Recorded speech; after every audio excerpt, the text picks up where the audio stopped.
closed right now, and I'll zoom in a little bit. You can see that it's got a special screw on it. So if you want to sort of deal with this thing, you'll have to go to Amazon and buy yourself like a special set of screwdrivers. I mean, they're not that special, they're just little diamond things. So as you open things up, you void the warranty, and we'll talk about why. I've opened this one up, so it's dead in the water. You can see this thing slides off a little bit, and you see underneath something that's a little bit mottled but very shiny, and as the name implies, there's a disc-like thing on it, and it spins, and that's sort of the essence of it. I hear LPs, records, are popular again these days, and it's sort of the same principle, that there's a head here that will read information off of this spinning thing.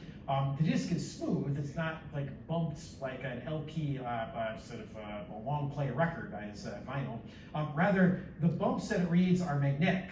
They're a field that's either north or south, and so as this is spinning, it'll say, there's a north field here, that's a 1. And then it spins a little more, there's a south field here, so there's a 0. And then moving on, it's like a north, north, south, north, you get your 1, 0, 1, 0, 0, 0, 1. A question on that? Yeah, sir. Is the spinning and reading, is that like the same way a DVD works, or is that something? Indeed. So remind me in just a second, I'm going to talk about a few other things, and we'll talk about related stuff to that. This thing then, the head that's right here, is able of detecting magnetic fields, but also applying an electric field to invert it. So the orientation, if it's a north, an electric field would change that north, which is a 1, to a south. So it would read 0, that particular words. And usually has some ability then to write as it goes through to say, put a 1100010000. That is, some text file or a Word file or a program file that you're editing there. So in that respect, this thing is able to read things, to write new things to it. It moves around in this fashion of reading 110000. I went all the way around. Then I'll move out just a little bit into another cylinder and read 110000 north, north, north, south, south, north, north. Then move out a little bit more and so forth. But you can see there's sort of a limit to what this is until you realize, this thing's actually stacked. And so if I can get the light right, you can see several of these over here stacked up on top of each other. And if I pull up my little diagram here for those looking on at home, there's actually a spindle here with several layers of these on top of them. And if I pull the head out here, you can see as well, there's a stack of heads that read top and bottom of each of these things in terms of the platter, the disc itself. And so that increases the density of information that can be stored there. It's a rather complex device and usually has some electronics probably inside this little housing right here that would allow for the control of this thing to move back and forth, to receive signals from the rest of the computing system about what to do. It's like, go get this thing from this location, and that constitutes part of the file. And then once you've got those bytes, I send it over some wires to get its way into main memory, so the file can be loaded and so forth. So that's the essence of what a hard disk drive does. It stores things through magnetics, and those, as you create a magnetic field there, is resilient across a power cycle. So remove power, and then power on again, the north field that this thing is on right now is still there. And so it can be read and retained, so that's why it'll store your operating system or your text files in a more permanent fashion. The 1s and 0s then are encoded as magnetic fields. The gentleman back there asked about how do those optical media work. Well, I have a few examples of that over here. These are CDRs rather than DVDs, but the same principles there. So this is a recordable disc that, as you look at the back, it is also fairly shiny. The difference on this is that a laser is used to shine a bit of light on this, and then that bounces off, and the 1 or a 0 is detected by whether or not there's, I think if it's flat, that might be a 0, and a 1 if there's been a bump that's burned in, or actually it might be, there are a whole bunch of bumps that are on it, and then the laser that writes it will burn off the bump so it's flat, something along those lines, I can't remember. But it's essentially the same principle, just with a different media that's a physical thing that's either present or absent there that can be detected through the use of lasers on that. So that was the principle behind CDs, compact discs, and DVDs, digital video discs. The primary difference being the density of information that could be stored on that. So this thing would spin, and there would be some laser that was reading there. If you got fancy ones, then they could take a blank media and then write a series of ones and zeros to it, so that would be permanent.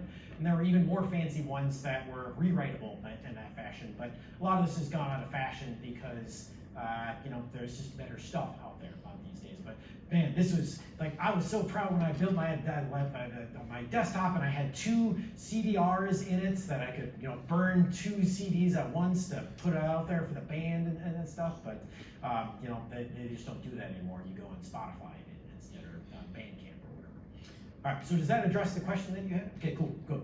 Lots of things with spinning stuff in order to make that happen.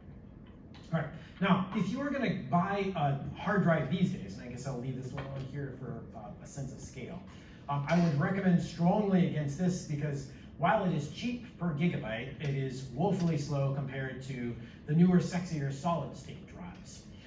There's a picture of one of these over here that's in more or less the same form factor as the hard disk drive case that's over here. This was meant to go into like a tower, but not a laptop, but a desktop kind of system. And similarly, this little device over here that's on the side is a solid state drive that had a similar form factor to this. Probably more common is you'll have laptops these days, and so see a different form factor that's more appropriate to mobile devices. This is an M.2 form factor device, which is also solid state memory, and has the same storage capacity as the hard disk drive that's next to it. You can see, for sense of scale, this is my thumb. It's about the same size as my thumb, versus this thing is much larger and much weightier. This is like, very thin, very light, and appropriate to a laptop. The physical media storage on these involves electron packing. It has little packs of flash memory in it. That's what these little modules are. And they have a medium in there where if you apply the right kind of electric field, you can get some electrons to be trapped in the storage media there. So we'll kick off a static electric negative field, or if there are no electrons trapped in it, then it will kick off a sort of absence of field, and you can interpret that as a 1 or a 0, appropriate to it. If you zoom in on this thing, you can kind of see beneath the stickers, some of those RAM modules. You can see the edge of it, the flash modules, like over here. I think there are 2 of them, so it's probably 128 gigabytes a piece for this one and this one. And if you go out on Amazon, you can buy these, and you'll see it's just like, the bigger they are, like the more little modules they'll have packed on there, which is more storage on. So the big advantage of hard disk drives is that the storage media, that magnetic stuff, it doesn't wear out. So you can magnetize and remagnetize, flip your north to a south, stuff to change what to zeros, like over and over and over again. Long before that stuff would ever wear out, the physical components will probably break down, like the part that spins and moves the little head. All that stuff needs to be oiled and so forth, and if you're not going to open it, it's never getting oiled. So eventually it'll rust out and then break or something again. But you can, for the duration of that, write 1s and 0s to the magnetic stuff, forever, basically. This stuff is interesting in that it doesn't have that feature.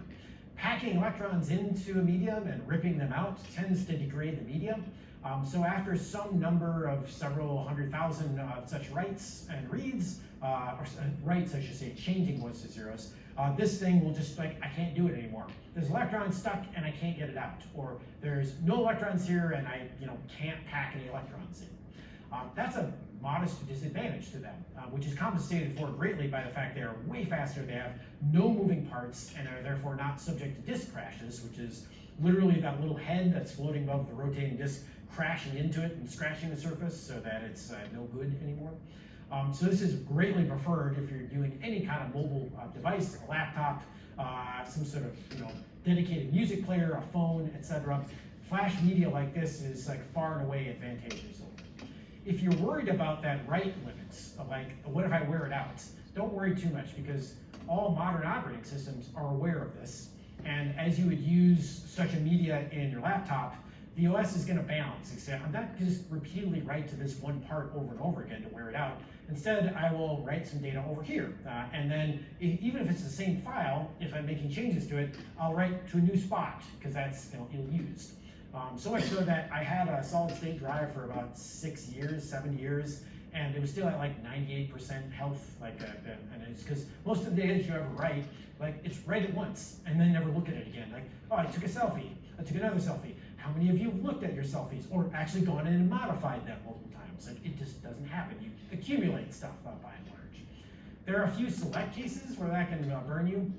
For instance, here's something you shouldn't do. You shouldn't set up a little Raspberry Pi hole to block ads at home and then use as its permanent storage the free micro SD card you get from Micro Center. Because those things are cheap as dirt, like they wear out very fast. So about 6 months later, if you have that in, like your little system is running and then it just breaks, it's like, oh, it's because the flash memory was not very good and it wore out really fast because nothing's optimized for that. So, you know, spring for the $30 card instead of the free one, and you'll probably be okay. So, I'm not speaking from personal experience, I'm talking about a friend, because I would never block ads, like that would anger my corporate overlords.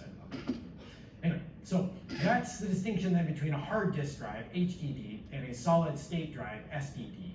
The latter is to be much preferred if you have any choice. It is somewhat more expensive, but totally worth it, and I speak from experience on that, definitely. Thoughts or concerns? Yeah? In terms of like really long-term storage, like maybe upwards of a few years or more than that, like what do you more prefer? I don't know for sure. So that gets to be more of a specialty thing, and we have one other contender here that we'll talk about in just a second.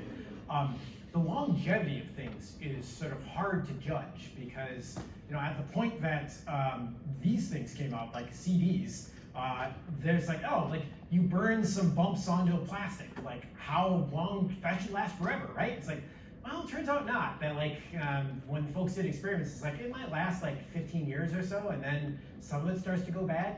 And since a lot of this technology is relatively new and changing fast, it's hard to say how long it would last necessarily. But this is a niche area of like long-term storage that we're not far from the National Archives, and that is their business. They have to worry about that stuff.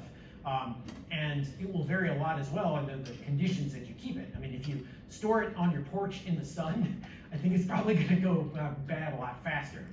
Versus if you store it in a dark, cool, dry, like temperature-controlled area, then it's probably going to last a lot longer than there. But I don't know for sure. It's not my area of specialty. Yeah. I mean, to answer to that, I did read recently that, like, for SSDs, there are cases where, like, if you own their, if you don't power them for like a year, your data, like, you're starting to lose data. Unlike HDDs, which do have like a bigger lifespan. But I mean, archives-wise, magnetic tapes and that kind of stuff, it seems more because it's more permanent. Yeah. So let's talk about the last contenders. This might add just a little bit for it. The last kind of storage device you might encounter are tape drives. Now these are extremely large capacity because they're cheap, but they're extremely slow as well and used primarily for backup and archive purposes. I don't have an example of a fancy like data drive like this, but I do have this lovely relic from my past. It is a cassette tape of Baby Kermit's Amazing Dream. When I was young, this is the kind of thing you do on road trips. You get a little tape cassette player and then have a little like, oh, it would read to you like what was in the book along, and then you just follow along and learn the words and look at pictures of Kermit. You know, Jim Henson is graduate reviews from Maryland, so like I felt a little, I was going through the basement stuff, I was like, oh, this is perfect for it.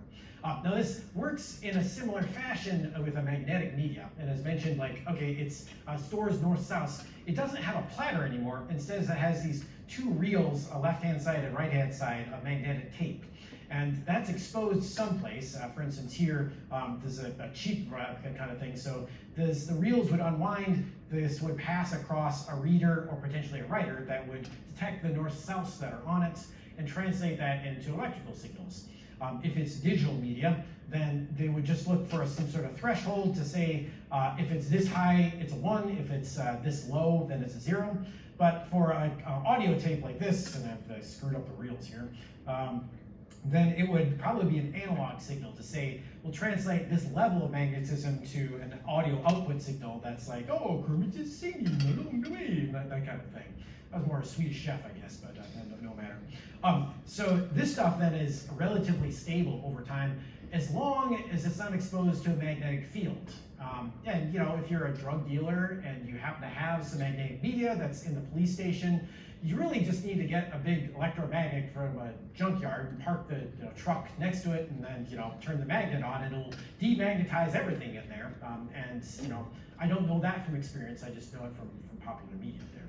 And that would then, if you take a magnet and pass it across here, probably wipe out entirely the information that's stored there. So if you're at the archives, you probably try to prevent that kind of thing from happening. Now, if you are dealing with this stuff, then it's probably, again, for archival or backup purposes. So periodically, organizations that have some need to retain data, they would take what's the current state of the code base is, for instance, and they would hook that up to some sort of tape backup, probably something bigger than this, something more like this maybe, and then say once a week we'll back up everything, so that in the event of a fire in the building, we'll take these tapes, we'll store them elsewhere off sites, and we can recover them from that kind of stuff. And in that respect, it's a cheap way to do it, but it's really slow, so if the building does burn down, expect it to be a few weeks before you could really recover like the entire base of operations there.